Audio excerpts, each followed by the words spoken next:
Thank you for choosing Timbeter for roundwood measurements and digital data management. In this storage model tutorial, you will learn how to add, rename, and remove your devices. First of all, log in into app.timbeter.com using your email address and password. To manage your devices, navigate to the gear icon and in the drop-down menu, select Devices. Here, you will see the list of devices added to your organization. To add a new device, simply enter the email address what is connected to the device and click Send.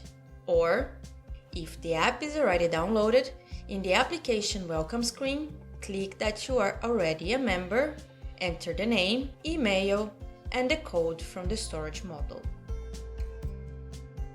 To rename a device, navigate to the pen icon on the right side and select Rename. Enter the new device name and click Save.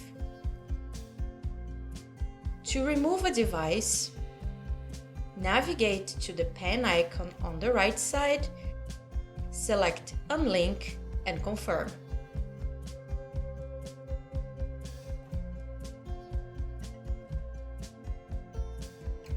For more information, contact our customer support team by email or visit our webpage.